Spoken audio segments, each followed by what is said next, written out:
Good morning. Last class में हम चर्चा कर रहे थे गोलीय संधारित्र की। हमने देखा था कि गोलीय संधारित्र की जो धारिता है वो कितनी होती है तथा ये किस प्रकार उस गोलीय संधारित्र की त्रिज्या पर निर्भर करती है। आज हम चर्चा करने वाले हैं आवेशित जो संधारित्र है उसकी ऊर्जा की।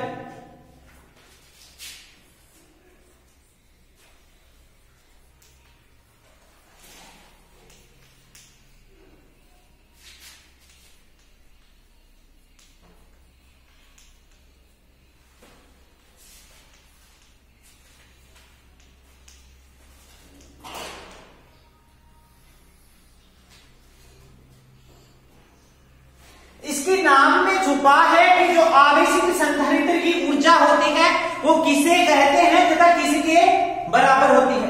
आवेशित संधारित्र मतलब किसी संधारित्र को आवेशित करने के लिए जो कार्य किया जाता है वो कार्य उस आवेशित संधारित्र की ऊर्जा के बराबर होता है।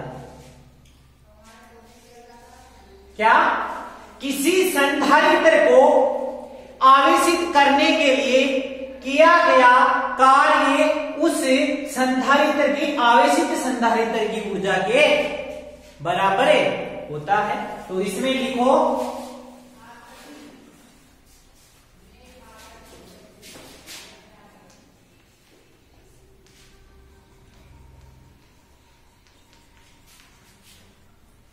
किसी संधारित्र को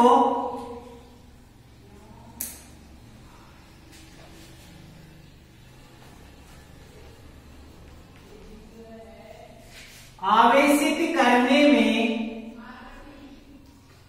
किया गया कार्य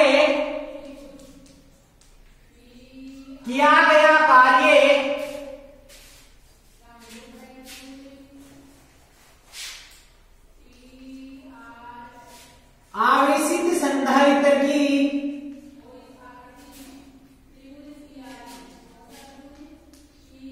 ऊर्जा के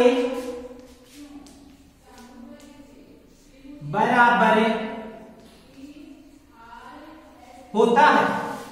किसी संधारित्र को हम आवेशित करेंगे तो आवेशित करने में जो कार्य करेंगे वो कार्य ही किसके बराबर होगा? आवेशित संधारित्र की ऊर्जा के बराबर होगा।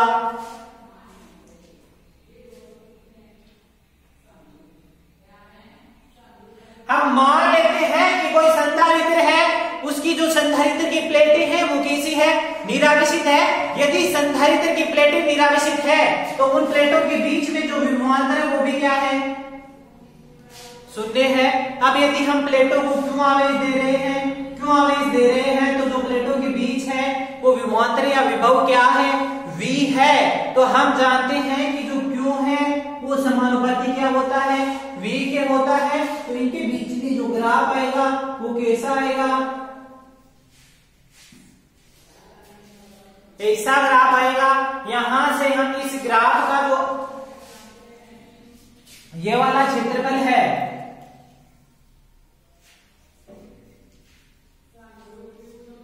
ये क्षेत्रफल ज्ञात कर लेंगे। तो ये जो क्षेत्रफल होगा वो किसके बराबर होगा? कार्य के बराबर होगा तथा जो कार्य है वो इस निकाय को इस संधारित्र की जो आवेशित संधारित्र की ऊर्जा है उसके बराबर होगा। तो इसमें लिखना माना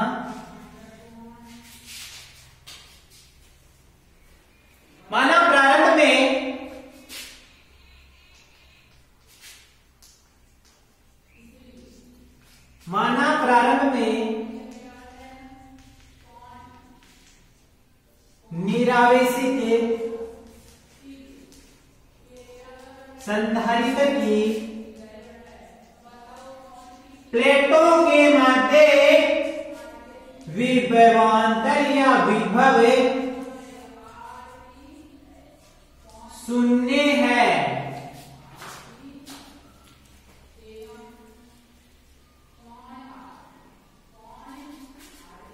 जब इसे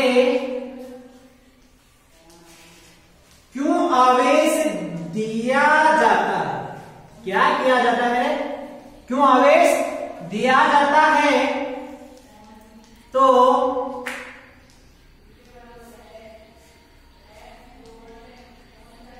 इसकी का मतलब है इस संधारित्र की, इसकी प्लेटों के मध्य विभव का मान V होता है। अर्थात मैं कह सकता हूं क्या है, जो Q है वो किसके समानुपाती है, V के समानुपाती है कि नहीं। यहां से हम इस Q और V के बीच में एक ग्राफ बनाएंगे। मैं जो एक्स एक्सिस है उस एक्स एक्सिस पे मैं क्या मान लेता हूं, Q मान लेता हूं, तथा जो y एक्सिस है इस पर मैं क्या मान लेता हूं, V मान लेता हूं। प्रारंभ में निरावेशित है, मतलब Q का मान 0 है, तो विभवांतर भी कितना है, 0 है। जब इसे Q आवेश दिया जाता है तो इसका जो विभव या विभवांतर है वो भी कितना हो जाता है, Q हो जाता है।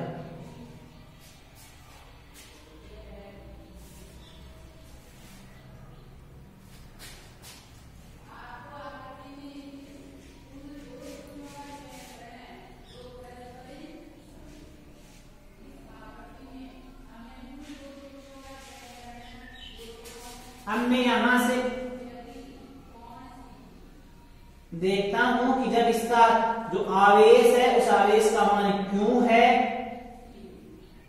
तो इस पर जो विभव है वो कितना है, V है। मैं इस Q और V वाले को इसे A बिंदु नाम देता हूं तथा इस बिंदु को मैं B नाम देता हूं। अब हम क्या करेंगे, इस ग्राफ का क्या करेंगे, इस क्षेत्रफल क्या, ये जो क्षेत्रफल होगा वो क्षेत्रफल कार्य के बराबर होगा, तथा ये जो कार्य है वो किसके बराबर आएगा, आवेशित संधारित्र की ऊर्जा के बराबर आएगा।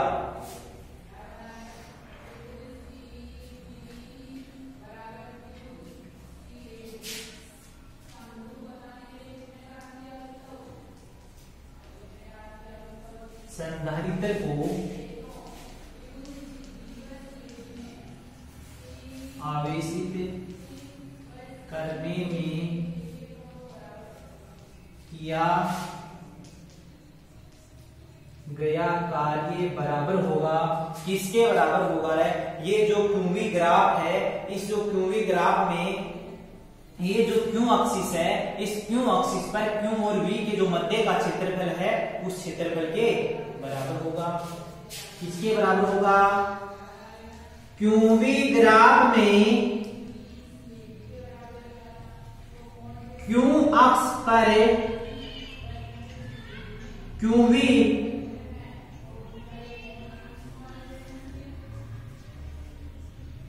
के मध्य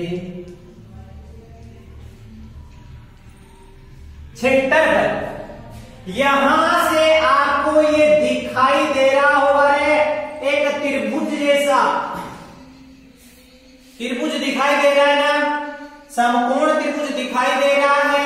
समकोण त्रिभुज के क्षेत्रफल का सूत्र होता है 1/2 गुणा आधार गुणा ऊंचाई। क्या होता है, 1/2 गुणा आधार। आधार क्या है इसमें, OA है, इंटू ऊंचाई। ऊंचाई क्या है, ये वाली है, ये वाली ऊंचाई किसके बराबर है, या तो इसे OB लिख दो, या मैं इस बिंदु को B में मानकर मैं इस बिंदु को B मान लेता हूं, तो क्या हो जाएगा AB इंटू AB। तो यहां से 1/2 इंटू OA, OA की जगह क्या लिखूंगा, क्यों लिखूंगा, तथा AB की जगह क्या लिखूंगा, V लिखूंगा रे। ये किसका माना गया है, इस संधारित्र को आवेशित करने में जो कार्य किया जाता है उस कार्य का मान आ गया। अब हमने कहा कि ये कार्य इसकी ऊर्जा के रूप में क्या हो जाएगा, संचित हो जाएगा, या इसकी ऊर्जा के बराबर होगा।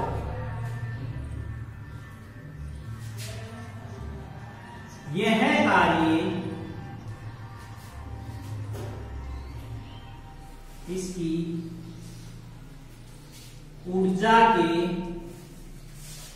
रूप में संचित हो जाता है। मैं इस कार्य की जगह पर क्या लिख सकता हूं रे?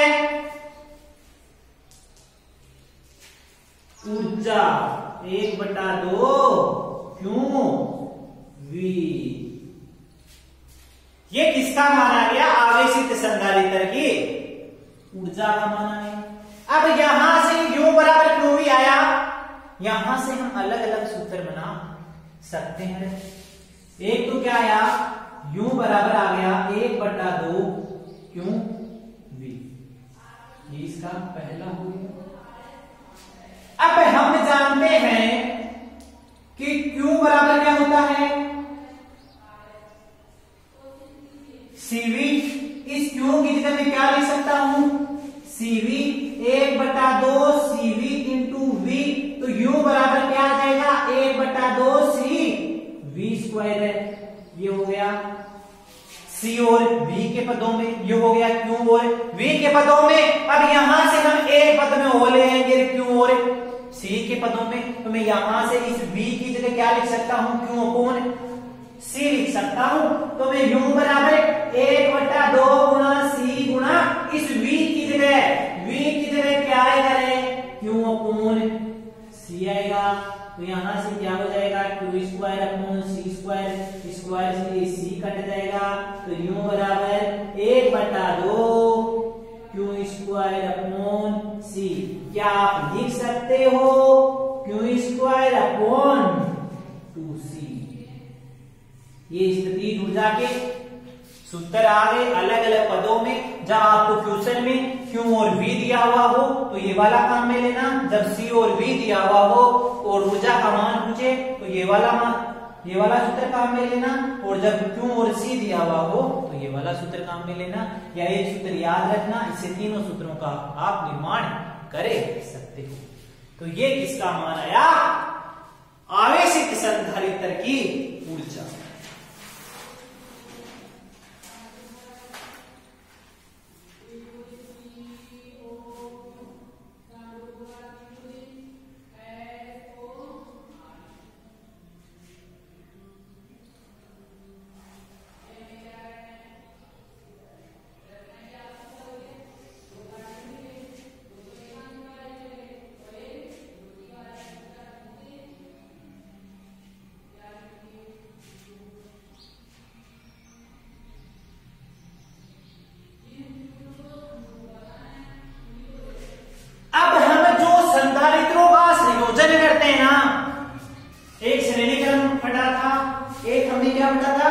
समांतर क्रम फटा था।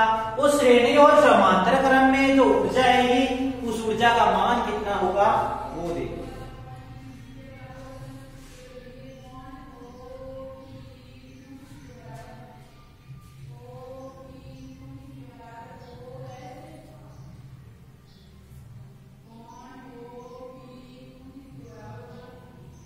हेडिंग लिखो संधारित्रों के संयोजन की ऊर्जा।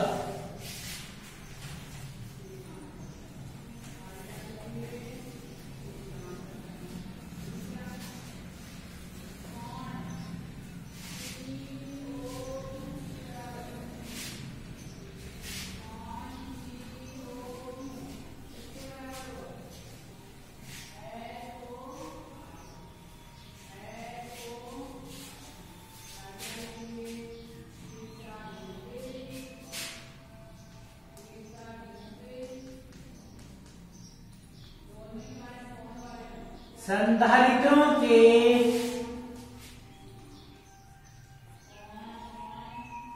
संयोजन की ऊर्जा।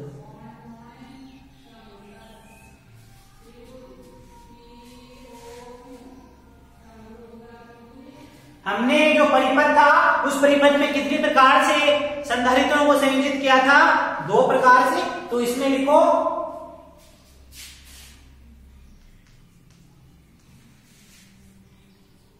परिपथ में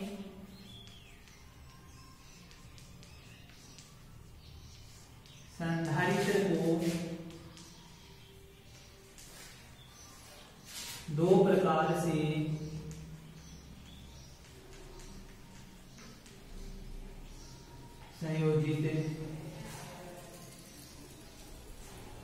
किया जाता है। तो दो प्रकार कौन से थे? पहला कौन सा था?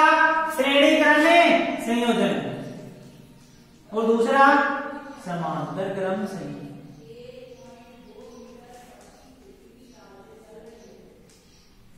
श्रेणी क्रम संयोजन।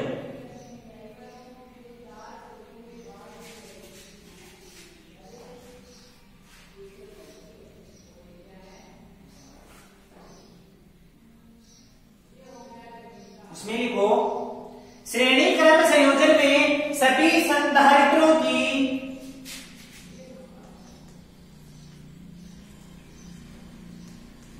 श्रेणी क्रम संयोजन में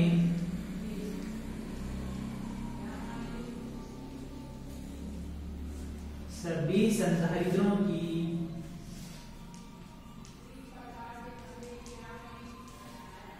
कुल स्थितिज ऊर्जा U बराबर होती है किसके? Q²/2C सीरीज के। ये S का मतलब सीरीज।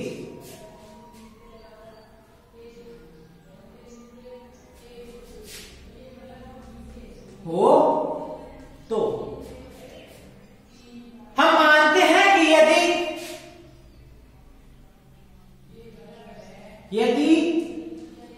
n संधारित्र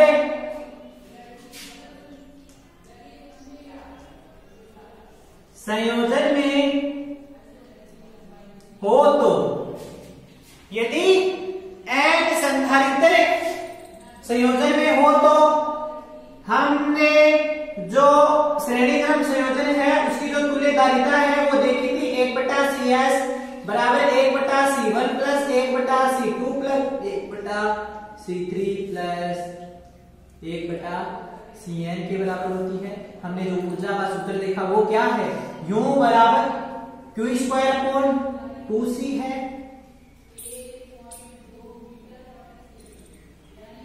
Q² ऐसा का ऐसा, 2 ऐसा का ऐसा। जो 1/CS है उसकी जगह मैं क्या लिख सकता हूं रे? 1/C1 plus 1/C2 plus 1/C3 plus 1/CN लिख सकता हूं। अब मैं इनको अलग अलग कर दूंगा तो क्या आएगा? Q²/2C1 plus Q²/2C2 plus Q²/2C3 plus क्या होगा रे? Q²/2CN होगा। यहां से आप देख सकते हो कि इसे क्या मान लें? हम U1 मान लें। जहां U1 क्या है? Q²/2C1 है। U2 क्या है? Q²/2C2 है। और U3 क्या है? Q²/2C3 है। और UN क्या है रे? Q²/2CN है। तो मैं इनकी जगह U1, U2, U3 लिख सकता हूं। तो U बराबर है U1 plus U2 plus U3 plus UN। ये किसका माना गया? श्रेणी क्रम संयोजन में ऊर्जा। ये कौन से संयोजन की बात हुई? श्रेणी क्रम संयोजन की बात।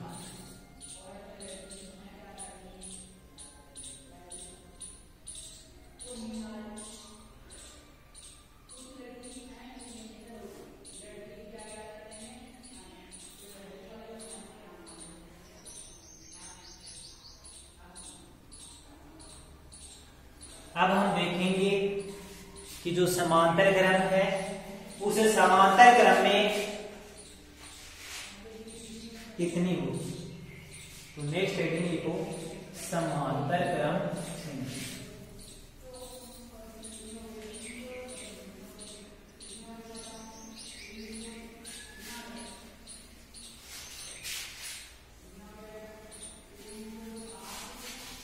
क्या दूसरा कौन सा है? समांतर क्रम संयोजन। इस समांतर क्रम संयोजन में, इसमें लिखो समांतर क्रम संयोजन में सभी संधारित्रों की कुल स्थितिज ऊर्जा U बराबर होती है 1/2 Cp parallel v square. U बराबर 1/2 Cp v स्क्वायर हो तो अब वो ही यदि n संधारित्र संयोजन में हो तो हमने देखा था कि जो समांतर क्रम है उस समांतर क्रम संयोजन में तुल्य धारिता Cp बराबर आया था C1 plus C2 plus C3 plus Cn आया था। जो स्थितिज ऊर्जा है उसमें जो Cp है उस Cp की जगह मैं ये लिख सकता हूं तो 1/2 v स्क्वायर और Cp की जगह क्या लिख देंगे C1 plus C2 plus C3 plus Cn। तो यहां से इसका मान आ जाएगा 1/2 C1 v square plus 1/2 C2 v square plus 1/2 C3 v square plus 1/2 Cn v square.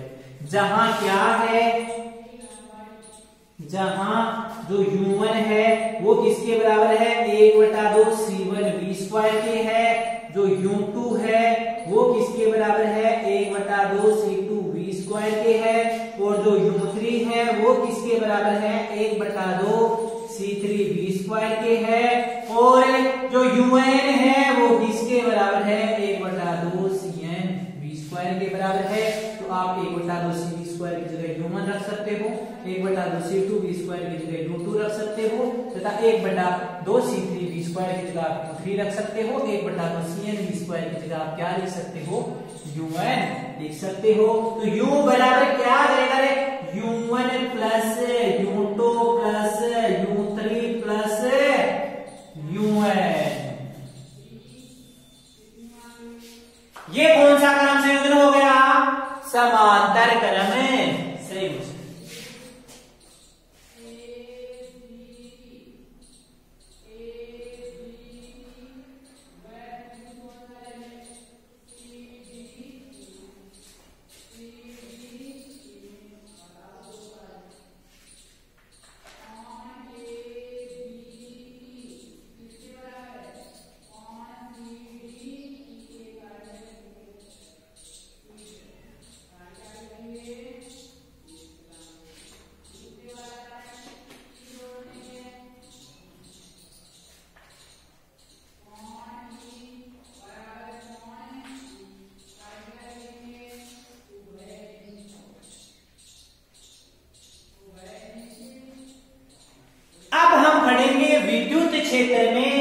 विद्युत क्षेत्र के एकांक आयतन में ऊर्जा घनत्व।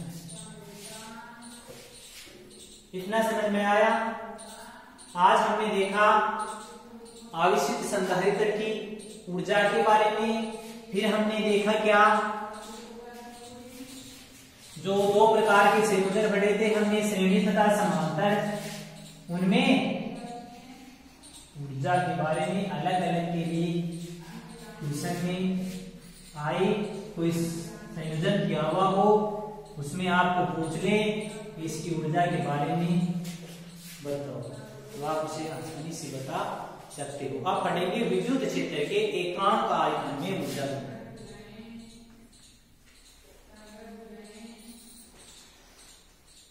विद्युत क्षेत्र के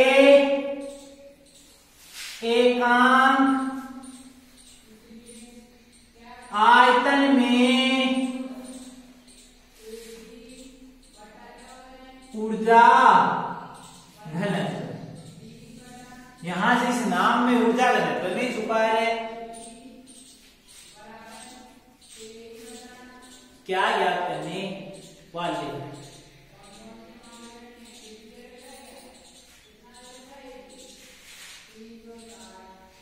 हम इसमें क्या मानेंगे, हम समांतर प्लेट संधारित्र काम में लेंगे। क्या है? समांतर प्लेट संधारित्र की ये दो प्लेटें हमने काम में ले ली।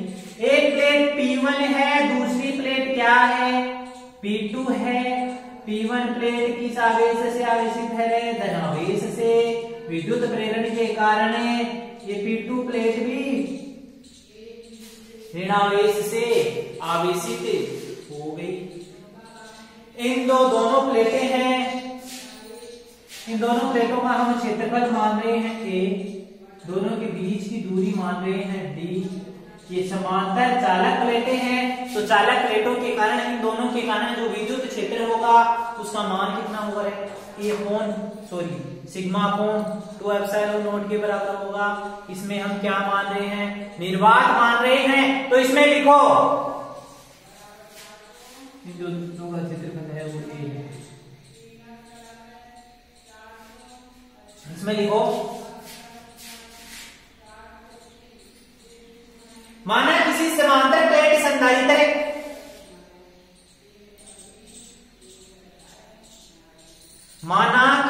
समांतर प्लेट संधारित्र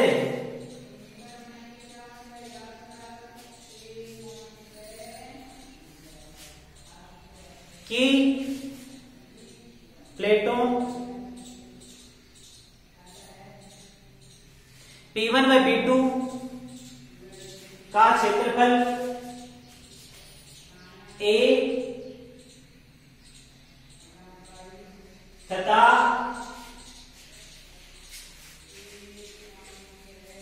दोनों प्लेटों के बीच की दूरी D है।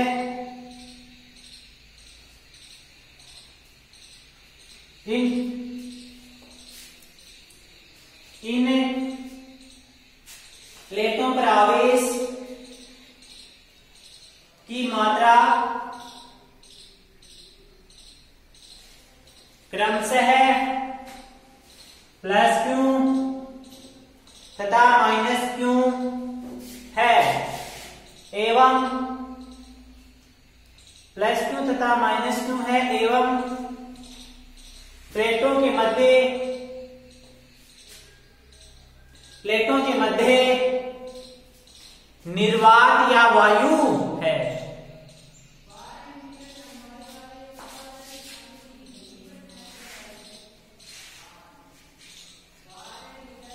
अतः पृष्ठ आवेश घनत्व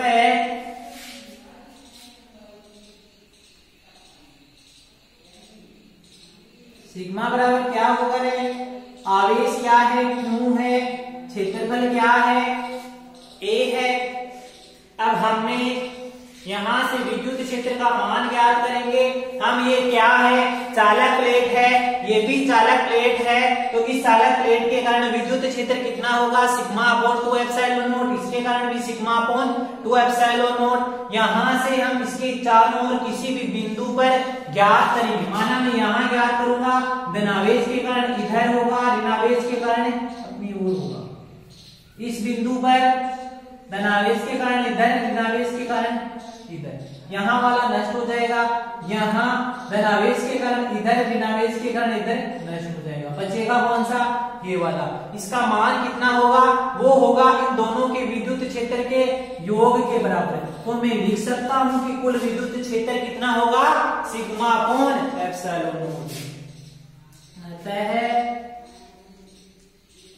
उत्पन्न विद्युत क्षेत्र की तीव्रता E बराबर क्या होगी? E1 प्लस E2 होगी। वो किसके बराबर होगी? Sigma upon 2 epsilon not plus होगा सिग्मा अपॉन 2 एप्सिलॉन नॉट। दोनों को जोड़ोगे तो क्या आएगा? सिग्मा अपॉन एप्सिलॉन नॉट आएगा। इसे हमने समीकरण नंबर 1 नाम दे दिया, इसे समीकरण नंबर 2 नाम दे दो, इसे समीकरण 2 में समीकरण 1 का मान रख दो। समीकरण 2 है 1 से, तो 2 है 1 से E बराबर क्या आ जाएगा? Q upon A epsilon not.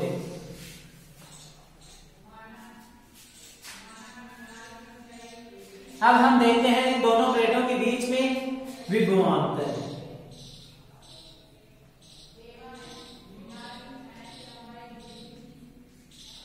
प्लेटों के बीच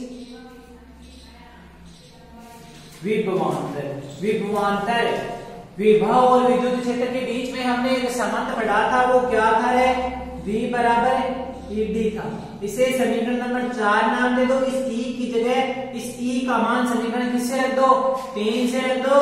तो समीकरण 4 व 3 से क्या आएगा? V बराबर है QD upon A epsilon not. यहां से हमने क्या किया था? जो ये E था, इस E का मान हम समीकरण 3 से रखिए क्या रखा? Q upon A epsilon not रखा।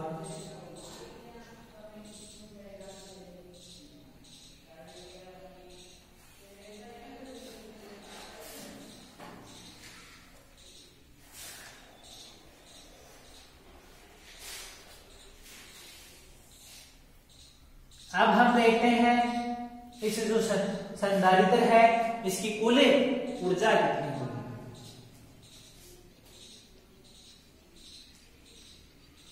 आता है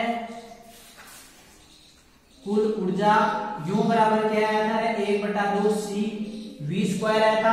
V का मान हम यहां से रख देंगे C। ये C क्या है? धारिता है। कौन सा संधारित्र काम में ले रहे हैं हम? समांतर प्लेट संधारित्र काम में ले रहे हैं। तो समांतर प्लेट संधारित्र के लिए जो C होता है वो क्या होता है? एप्सिलॉन नॉट अपॉन D होता है। इसे समीकरण नंबर कितना दे दो? इसे समीकरण 5 दे दो। इसे समीकरण नंबर 6 दे दो। समीकरण 5 व 6 से, समीकरण 5 व 6 से क्या होगा? U बराबर 1/2। C की जगह क्या लिख दूं? A epsilon not upon D लिख दूं इनटू V की जगह क्या लिखूंगा? QD upon A epsilon not. मतलब क्या होगा? Q square D square upon A square epsilon not का स्क्वायर होगा। यहां से इस A से स्क्वायर कट जाएगा, एप्सिलॉन नॉट से A स्क्वायर कट जाएगा। तो U बराबर क्या बचेगा? इस D से स्क्वायर कट जाएगा, Q स्क्वायर D अपॉन 2। नीचे क्या बचा? नीचे क्या बचेगा? यहां से एक तो A बचेगा और एक क्या बचेगा? एप्सिलॉन।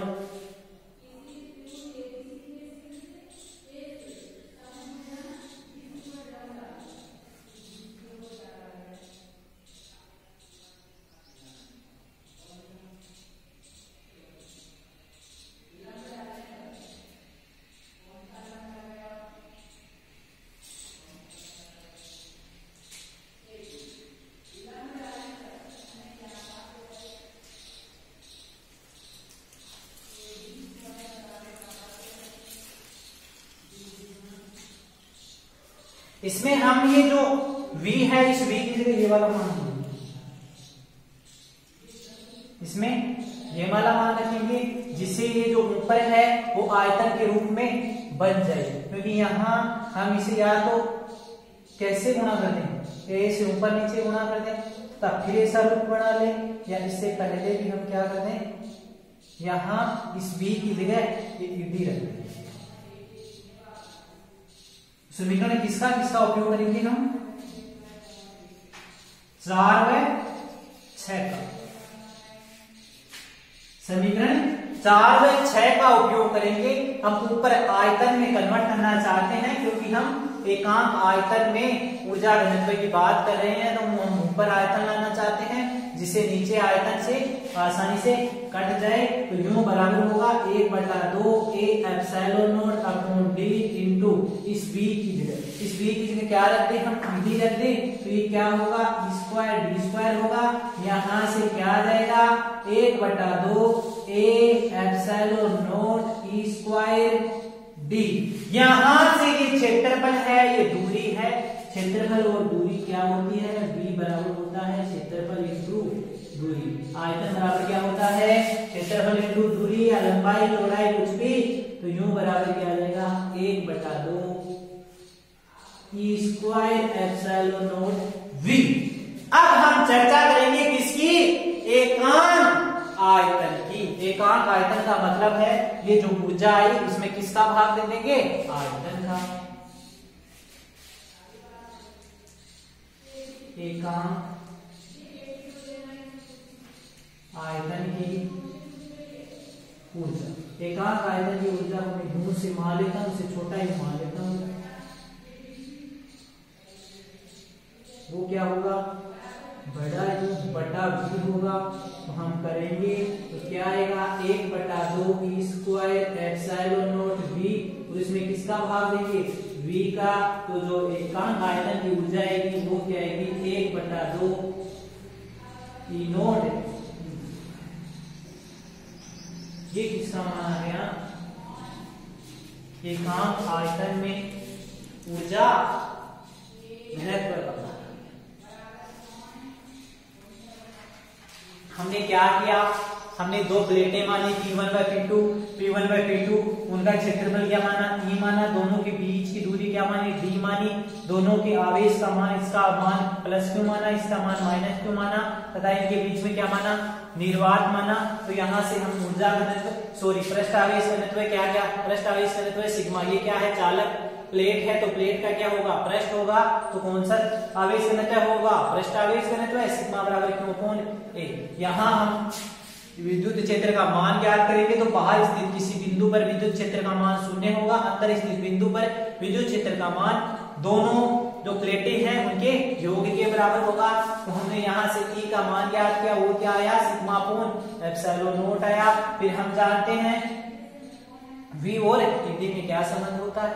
फिर हमने जो कुल ऊर्जा है वो कुल ऊर्जा का मान हमने ज्ञात किया था, वो कितना आया था, 1/2 CV² आया था। चालक प्लेट संधारित्र है, समांतर प्लेट संधारित्र होने के कारण यहाँ से जो C है, C का मान क्या आया, A epsilon not upon D आया। V की जगह क्या रख दिया हमने, ED रख दिया। तो यहाँ से जो ऊर्जा का मान आया वो क्या आया, 1/2 E² एप्सिलॉन नॉट V आया। बाद में हमने क्या किया, एकांक आयतन की ऊर्जा, एकांक आयतन का मतलब है कि जो ऊर्जा आई उसमें एकांक आयतन का मतलब आयतन का भाग दे दिया, जिससे हमारे पास एकांक आयतन की ऊर्जा का मान कितना आया, 1/2 एप्सिलॉन नॉट E²।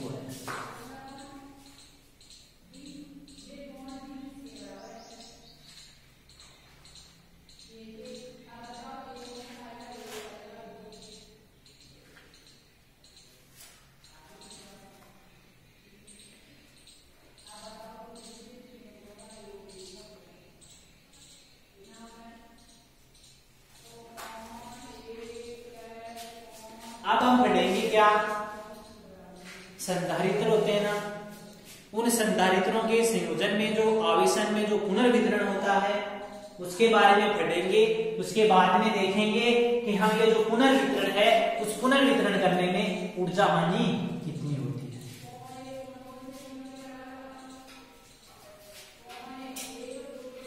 संधारित्रों के संयोजन में आवेशों का पुनर्वितरण,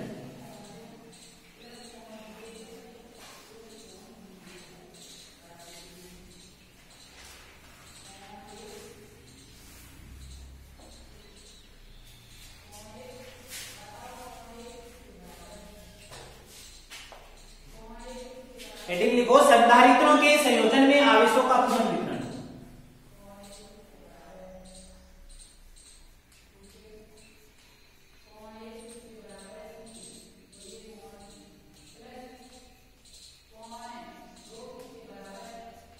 संधारित्रों के संयोजन में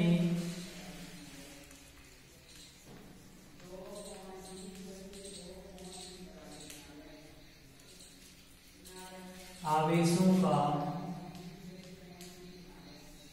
पुनर्वितरण। हम संधारित्रों को संयोजित करते हैं जिससे आवेश एक संधारित्र से दूसरे संधारित्र में चला जाता है।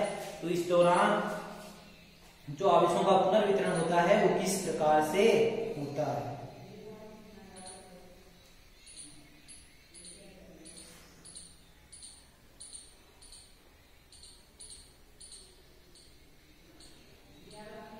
हम इसमें क्या मानेंगे, हम इसमें मानते हैं कि दो संधारित्र अलग अलग हैं या चालक हैं, उन पर आवेश मानेंगे, विभव मानेंगे, धारिता मानेंगे। पहले उन पर जो आवेश है उसका मान अलग अलग देखेंगे, बाद में हम उन दोनों संधारित्रों को किसी चालक तार की सहायता से जोड़ देंगे। तो दोनों को जोड़ने के पश्चात आवेश एक संधारित्र से दूसरे संधारित्र या दूसरे से पहले संधारित्र में कितना आपस में पुनर्वितरण होगा उसके बारे में देखेंगे। तो इसमें लिखो माना 2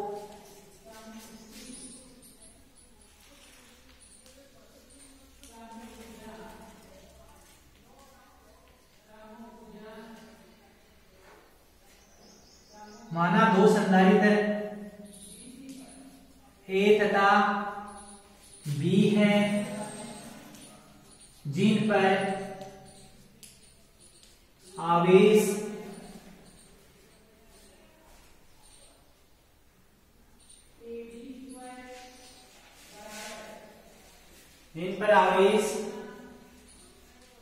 Q1 व Q2 एवं विभव V1 व V2 है तथा इनकी धारिताएं C1 तथा C2 है। आवेश क्या है? Q1 और Q2 है। दोनों का विभव क्या है? V1 और V2 है तथा धारिताएं क्या हैं?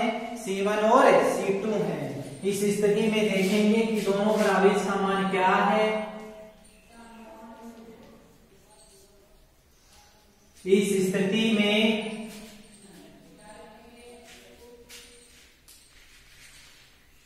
दोनों पर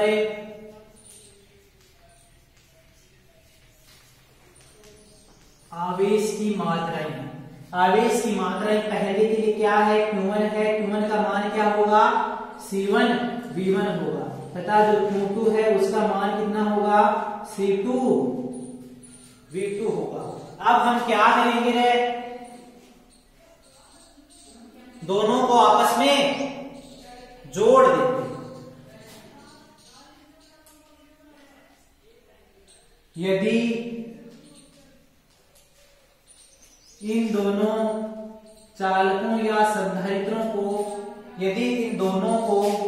दोनों चालकों को सुचालक तार की सहायता से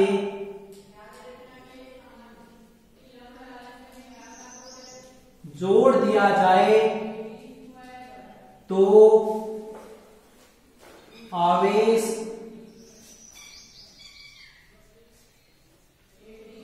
उच्च विभव से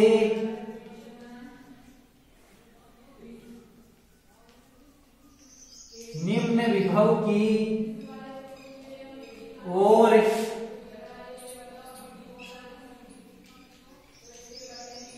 स्थानांतरित होता है। आवेश का मान हमेशा क्या होगा? उच्च विभव से निम्न विभव की ओर स्थानांतरित होगा। और यह प्रक्रिया कब तक होगी? जब तक कि दोनों चालकों या दोनों संधारित्रों के विभव का मान बराबर न हो जाए। यह प्रक्रिया तब तक होगी जब तक दोनों का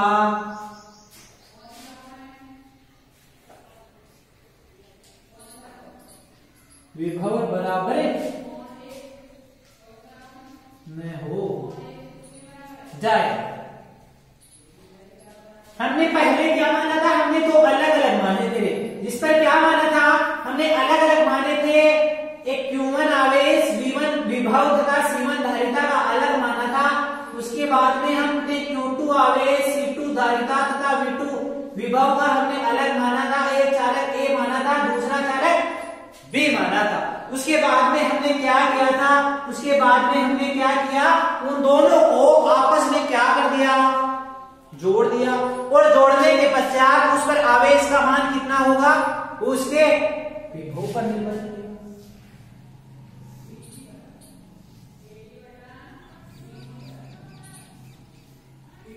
विभव V हो जाए तब तक आवेश का पुनर्वितरण होगा। एक पर Q1 डैश है, इसकी धारिता क्या है? C1 है, इसकी धारिता क्या है? C2।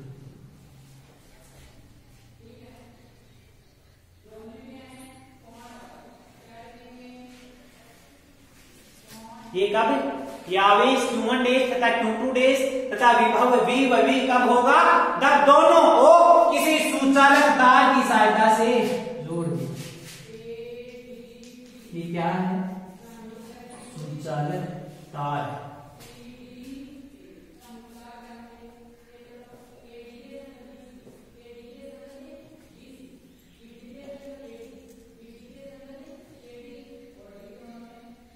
कितना समझ में आया? हमने क्या किया, हमने दो संधारिता लिए, अलग अलग धारिता, अलग अलग विभव, अलग अलग आवेश, फिर दोनों को क्या कर दिया, संयोजित कर दिया। दोनों को संयोजित किया तो क्या हुआ, इन पर जो आवेश है वो एक दूसरे में पुनर्वितरित हो गया, उच्च विभव से निम्न विभव की ओर। ये प्रक्रिया तब तक हुई जब तक कि दोनों का विभव क्या हो जाए, बराबर हो जाए। इसके बाद में देखना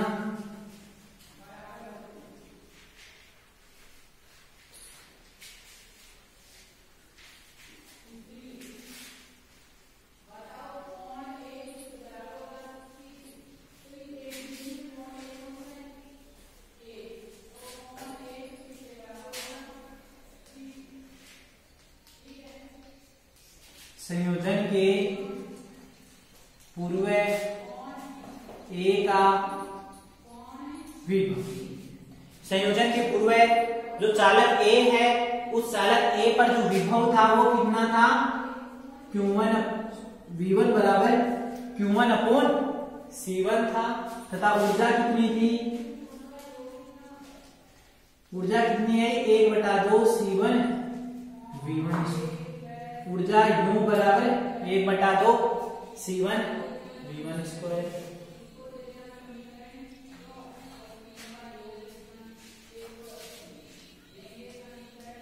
इसी प्रकार चालक B की ऊर्जा, चालक B की ऊर्जा कितनी होगी रे, U बराबर 1/2 C2 V2 स्क्वायर। ये किसके, संयोजन के पूर्व की बात है। अब क्या है, संयोजन के पश्चात।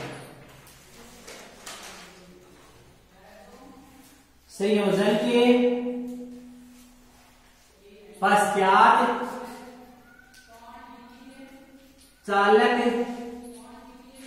ए की ऊर्जा, संयोजन के पश्चात चालक ए की ऊर्जा कितनी होगी रे, U बराबर क्या होता है, 1/2 C V स्क्वायर होता है। चालक ए के लिए C का मान क्या है, C1 है, तथा V का मान क्या है, संयोजन के पश्चात V। तो U बराबर क्या होगा, 1/2 C1 V।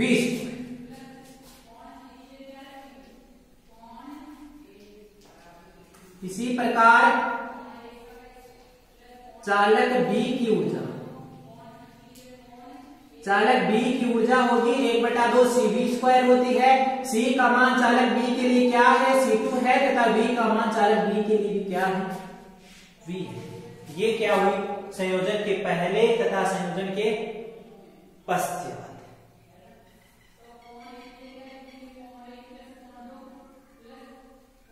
अब हम देखते हैं कि अब संयोजन कर दिया, तो संयोजन करने के पश्चात इन दोनों का जो विनिष्ठ विभव है वो विभव कितना है।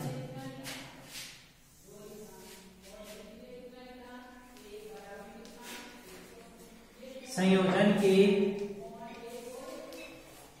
पश्चात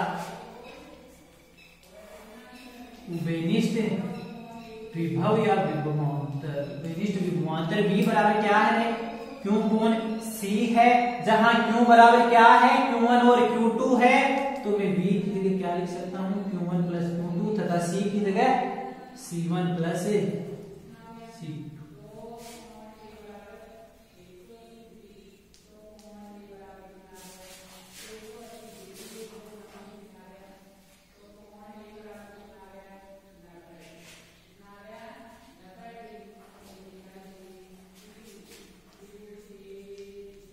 Q1 प्लस Q2 है तथा C1 प्लस C2। ये किसका मान हो गया, Q और C का मान। इसमें Q1 की जगह क्या लिख सकता हूं मैं, C1 V1 लिख सकता हूं। तो V बराबर क्या आ जाएगा, C1 V1 आएगा, प्लस Q2 की जगह क्या, C2 V2 बटा C1 प्लस C2। किसके बराबर आया, V के बराबर आया।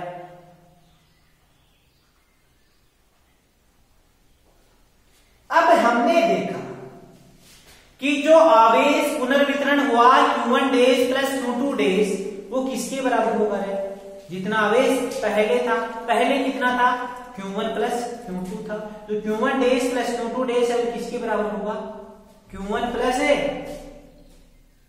Q2 के बराबर होगा।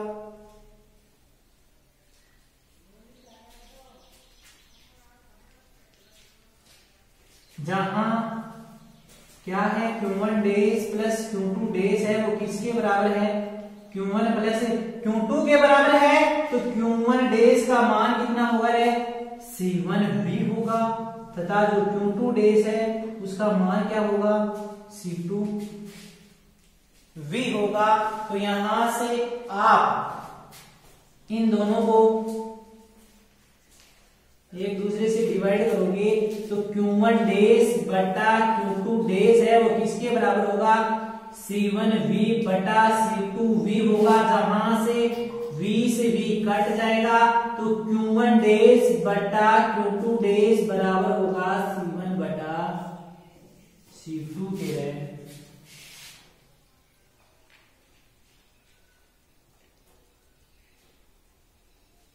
यहां से आपने क्या देखा, पुनर्वितरण किसके अनुपात में हो रहा है, इनकी धारिताओं के अनुपात में हो रहा है।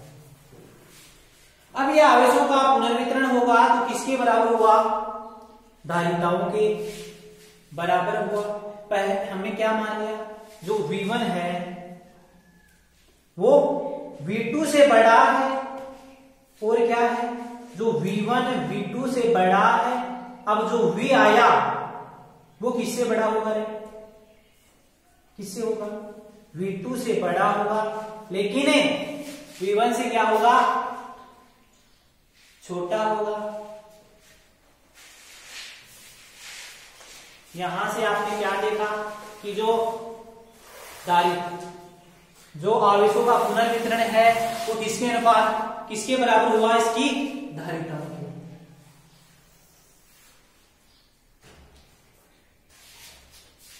अतः आप यहां से देख सकते हो आवेशों के पुनर्वितरण के पश्चात आवेश की मात्रा इनकी धारिता के बराबर होती है। हम मान लेते हैं कि जो V1 है ना वो V2 से क्या है, बड़ा है। यदि V1 V2 से बड़ा आया तो जो ये V आएगा वो कहां आएगा, इन दोनों के बीच में आएगा, V1 से छोटा आएगा तथा V2 से बड़ा आएगा। इसलिए क्या होगा, V1 बड़ा होगा किससे, V से, तथा V बड़ा होगा V2 से। अब हम देखेंगे कि जो चालक A है उसके विभव में कितना परिवर्तन हुआ तथा जो चालक B है उसके विभव में कितना परिवर्तन हुआ। अतः चालक A के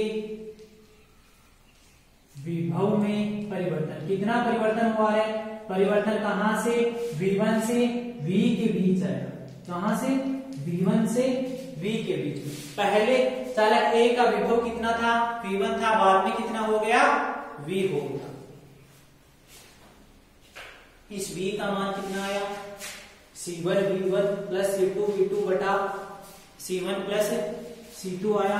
तो मैं इस V की जगह लिख सकता हूं क्या है, C1 V1 plus C2 V2 बटा क्या होगा, C1 प्लस C2 होगा। यहां से C1 प्लस C2 क्या आ जाएगा, लघुत्तम आ जाएगा, C1 प्लस C2। तो ये जो C1 प्लस C2 है वो किससे गुणा हो जाएगा, V1 से। तो क्या आएगा, C1 V1 plus C2 V2 minus का चिन्ह है, ये क्या है माइनस प्लस क्या हो गया माइनस हो जाएगा, ये वाला माइनस प्लस भी क्या हो जाएगा, क्या हो जाएगा। यहां से हम इस कोष्टक को खोलेंगे तो इसके पहले क्या है प्लस है,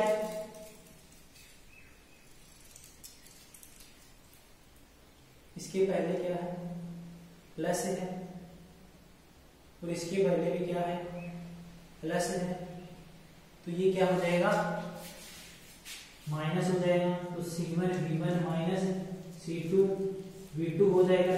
यहां से ये क्या है C1 V1 प्लस का है, ये C1 V1 किसका है माइनस का है, दोनों आपस में कट जाएंगे, ये C2 V1 प्लस का है तथा C2 V2 माइनस का है, ये कटेंगे नहीं, तो क्या इससे ये कट जाएगा, तो विभव में परिवर्तन क्या आया C2 V1 minus C2 V2 बटा क्या C1 प्लस C2, ये किसके विभव में परिवर्तन आया है चालक A के विभव में, यहां से मैं C2 कॉमन ले लूंगा तो क्या आएगा V1 माइनस V2 बटा C1 प्लस C2, जिसे हम समीकरण नंबर कौन सा देंगे रे,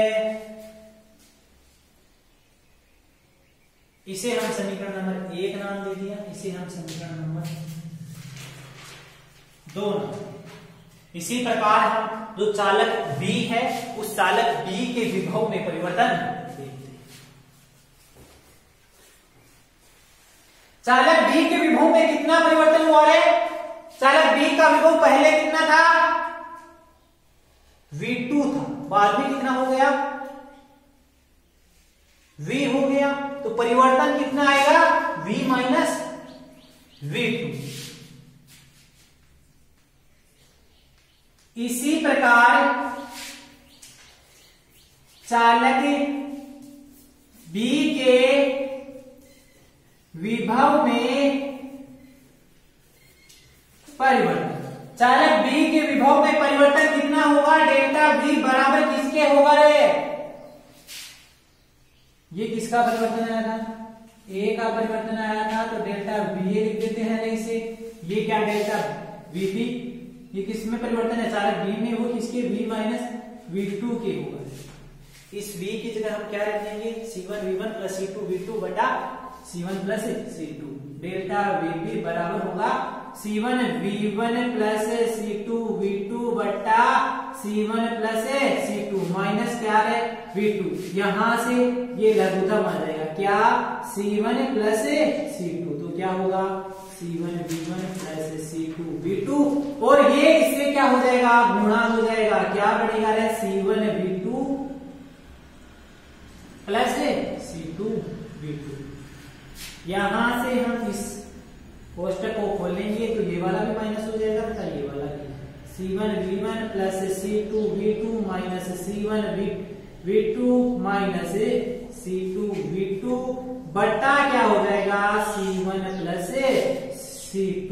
यहां से क्या कटेगा, ये क्या है C1 V1 है, ये क्या है C2 V2 है, कटेगा नहीं, ये क्या है C2 V2 है, ये भी क्या है C2 V2 है, आपस में क्या हो जाएगा कट जाएगा, तो बचेगा क्या C1 V1 minus C1 V2 बटा C1 प्लस C2, यहां से क्या कॉमन आ जाएगा रे C1 कॉमन आ जाएगा, तो ये कॉमन आ गया तो क्या लिख सकते हैं इसे V1 माइनस V2 बटा C1 प्लस C2,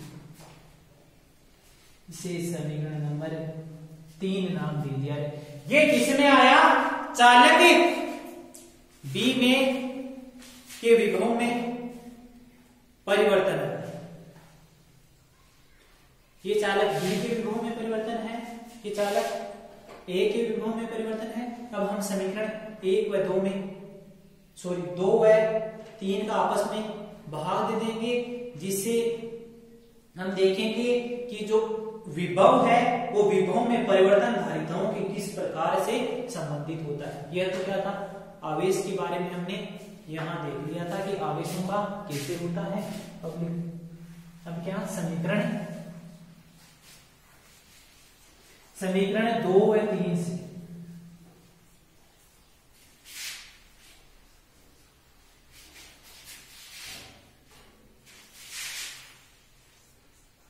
समीकरण 2 व 3 से 2 है 3 से 2 का 3 में भाग देंगे तो डेल्टा VA बटा डेल्टा VB है वो किसके बराबर रहेगा?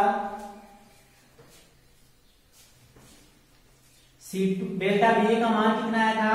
C2 V1 माइनस V2 बटा C1 प्लस C2 तथा VB का मान क्या आया था? C1 V1 माइनस V2 बटा C1 प्लस C2। ये वाला मान आपस में क्या है? समान है, तो ये वाला मान कट जाएगा। तो डेल्टा VA बटा VB बराबर क्या होगा रे? C2 बटा C1। इस समीकरण इसे समीकरण नंबर 4 नाम दे दो। इस समीकरण 4 से स्पष्ट हो रहा है कि जो आवेशों के पुनर्वितरण के पश्चात इन जो चालकों या संधारित्रों का विभव है वो इनकी धारिताओं के क्या होता है? युते कर्मानुपाती होता है। अतः समीकरण 4 से स्पष्ट है कि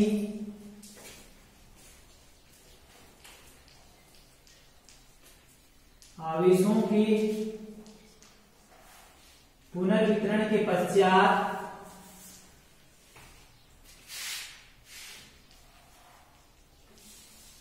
चालकों का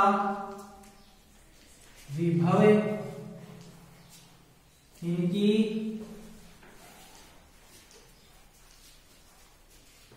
धारिताओं के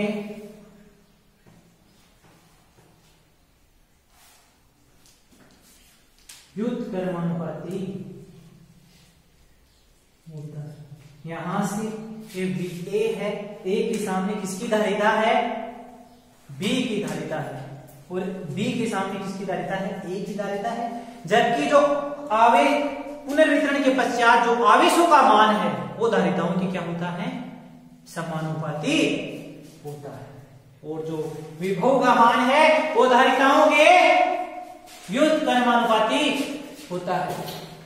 इसके बाद में एक छोटा सा टॉपिक और बचा है, वो है आवेशों के पुनर्वितरण में ऊर्जा हानि। ये जो आवेशों का पुनर्वितरण हुआ ये धारिताओं की समानुपाती और व्युत्क्रमानुपाती आए, तो इसमें जो ऊर्जा है उस ऊर्जा के मान में कितनी हानि होती है उसके बारे में हम नेक्स्ट क्लास में देखेंगे, तथा इसके जो इंपॉर्टेंट क्वेश्चन है इस चैप्टर से वो नेक्स्ट क्लास में। तो नेक्स्ट क्लास में हमारा ये टॉपिक कंप्लीट हो जाएगा। तो और हमने जिस यूनिट की शुरुआत की थी 7 नंबर की इलेक्ट्रोस्टैटिक्स, वो भी नेक्स्ट क्लास में कंप्लीट हो जाएगी। Thank you.